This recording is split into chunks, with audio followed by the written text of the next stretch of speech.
নমস্কার, আমি শুভ্রকান্তি চ্যাটার্জি। আমার ইউটিউব চ্যানেল সেলেস্টিয়াল ইনবক্সে প্রথমেই আপনাদের সকলকে স্বাগত জানাচ্ছি। বর্তমান গ্রহগত অবস্থানের ভিত্তিতে আমাদের রাশিচক্রের দশম রাশি অর্থাৎ মকর রাশির জাতক জাতিকাদের এই জুলাই মাস কেমন যেতে পারে, আজকে আমি সেই বিষয়ে কিছু কথা বলবো। প্রথমেই যেটা বলবো যে এই জুলাই মাসে আমাদের রাশিচক্রে মকর রাশির সাপেক্ষে কোন কোন গ্রহ কোথায় কোথায় অবস্থান করবে। প্রথমেই বলি যে এই মুহূর্তে মকর রাশির দ্বিতীয় অর্থাৎ কুম্ভ রাশিতে এই মুহূর্তে রাহু অবস্থান করছে।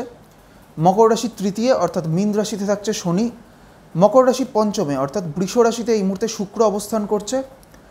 মকর রাশির ষষ্ঠে অর্থাৎ মিথুন রাশিতে এই মুহূর্তে বৃহস্পতি এবং রবি একত্রে অবস্থান করছে এবং আগামী 16ই জুলাই রবি চলে আসবে মিথুন থেকে কর্কট রাশির ঘরে, অর্থাৎ মকর রাশির সাপেক্ষে রবি চলে আসবে ষষ্ঠ থেকে সপ্তমে।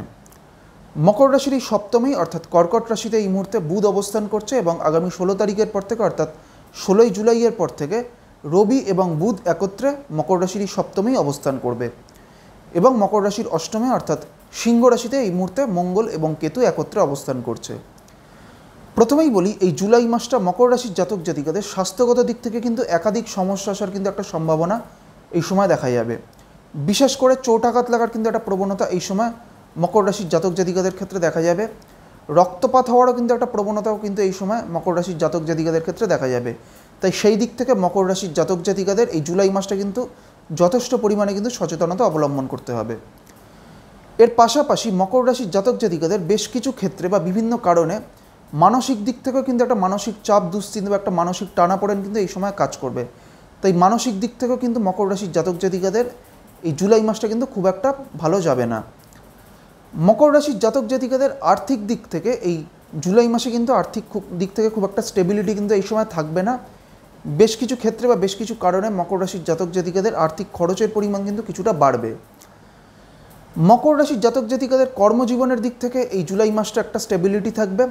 বিশেষ করে যারা ব্যবসা করছেন তাদের ক্ষেত্রে কিন্তু এই সময়টা ভালো সময়। যাদের মকর রাশির যারা কোনো ব্যবসার সাথে যুক্ত হয়ে রয়েছেন তাদের ক্ষেত্রে এই জুলাই মাসটা কিন্তু একটা সামগ্রিকভাবে ভালো সময়। মকর রাশির জাতক জাতিকাদের পারিবারিক দিক থেকে বা গৃহের ক্ষেত্রে কিন্তু এই জুলাই মাসটা কিন্তু একটা সামগ্রিকভাবে ভালো সময়। এই জুলাই মাসে মকর রাশির জাতক জাতিকাদের গৃহে কোনো ধরনের কোনো শুভ কাজ সম্পন্ন হওয়ার কিন্তু একটা সম্ভাবনা দেখা যাবে। এর পাশাপাশি গৃহে নতুন কোনো কিছু ক্রয় করা বা নতুন কোনো অ্যাসেট ক্রয়ের কিন্তু একটা সম্ভাবনা মকর রাশির জাতক জাতিকাদের এই জুলাই মাসে দেখা যাবে।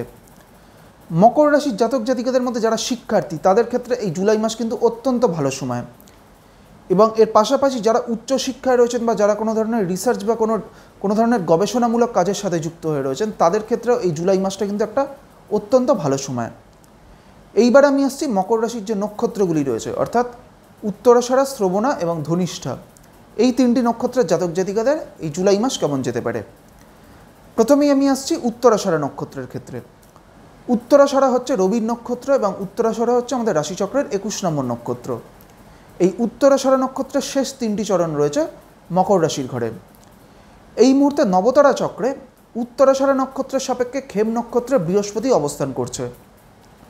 সেই কারণে উত্তরাষাঢ়া নক্ষত্রের জাতক জাতিকারা কিন্তু এই সময় একটা পজিটিভ রেজাল্ট পাবেন। বিশেষ করে কেরিয়ারের দিক থেকে বা কর্মজীবন সংক্রান্ত যে কোনো বিষয়ের ক্ষেত্রে কিন্তু এই সময়টা উত্তরাষাঢ়া নক্ষত্রের জাতক জাতিকারা কিন্তু একটা বেটার রেজাল্ট পাবেন।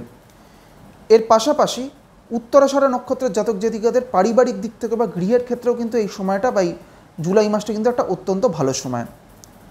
উত্তরাষাঢ়ার পর হচ্ছে শ্রবণা নক্ষত্র। শ্রবণা হচ্ছে চন্দ্রের নক্ষত্র এবং শ্রবণা আমাদের রাশিচক্রের 22 নম্বর নক্ষত্র। শ্রবণা নক্ষত্রের জাতক জাতিকাদের মূলত কিন্তু এই সময়টা স্বাস্থ্যগত দিক থেকে কিন্তু বেশ কিছু সমস্যা আসতে পারে। চোট আঘাত লাগার কিন্তু একটা প্রবণতা এই সময় দেখা যাবে। শ্রবণা নক্ষত্রের জাতক জাতিকাদের যাদের হাই ব্লাড প্রেশার রয়েছে তাদের ক্ষেত্রেও কিন্তু এই সময়টা যথেষ্ট পরিমাণে সতর্ক থাকতে হবে। শ্রবণার পর হচ্ছে ধনিষ্ঠা নক্ষত্র। ধনিষ্ঠা হচ্ছে আমাদের রাশিচক্রের 23 নম্বর নক্ষত্র এবং ধনিষ্ঠা হচ্ছে মঙ্গলের নক্ষত্র। এই ধনিষ্ঠা নক্ষত্রের প্রথম 2টি চরণ মকর রাশিতে এবং পরবর্তী বা শেষ 2টি চরণ রয়েছে কুম্ভ রাশির ঘরে।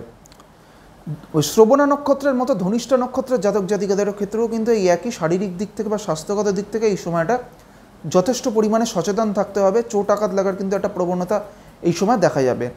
তবে ধনিষ্ঠা নক্ষত্রের জাতক জাতিকাদের ক্ষেত্রে এই সময়টা আর্থিক উন্নতির দিক থেকে বা আর্থিক দিক থেকে বা কেরিয়ারের দিক থেকে এই সময়টা কিন্তু একটা বা এই জুলাই মাসটা একটা অত্যন্ত ভালো সময় হতে চলেছে। এর কারণ হচ্ছে ধনিষ্ঠা নক্ষত্রের সাপেক্ষে নবতারা চক্রে বৃহস্পতি অবস্থান করবে সম্পদ নক্ষত্রে। যেটা কিন্তু আর্থিক দিক থেকে বা কেরিয়ারের দিক থেকে ধনিষ্ঠা নক্ষত্রের জাতক জাতিকাদের ক্ষেত্রে কিন্তু এটা অত্যন্ত ভালো ফল দেবে। তাই ধনিষ্ঠা নক্ষত্রের জাতক জাতিকাদের ফিনান্সিয়াল দিক থেকে বা কেরিয়ারের দিক থেকে এই জুলাই মাসটা কিন্তু একটা সামগ্রিকভাবে ভালো সময়। আজকে আমি আমাদের রাশিচক্রের দশম রাশি অর্থাৎ মকর রাশির জাতক জাতিকাদের এই জুলাই মাস কেমন যেতে পারে সেই বিষয়ে আলোচনা করলাম, এবং এর পাশাপাশি মকর রাশির যে নক্ষত্রগুলি রয়েছে অর্থাৎ উত্তরাষাঢ়া, শ্রবণা এবং ধনিষ্ঠা, এই তিনটি নক্ষত্রের জাতক জাতিকাদেরও এই জুলাই মাস কেমন যেতে পারে সেই বিষয়ে আপনাদের একটা সংক্ষিপ্ত ধারণা দেওয়ার চেষ্টা করলাম। পরবর্তী ভিডিওগুলির মাধ্যমে আমাদের পরবর্তী যে রাশি দুটি রয়েছে অর্থাৎ কুম্ভ এবং মীন, সেই দুটি রাশির জাতক জাতিকাদের এই জুলাই মাস কেমন যেতে পারে সেই বিষয়ে আলোচনা করব। সবশেষে এটাই বলবো, আপনারা সকলে খুব ভালো থাকুন এবং সুস্থ থাকুন, এটাই প্রার্থনা করি। নমস্কার।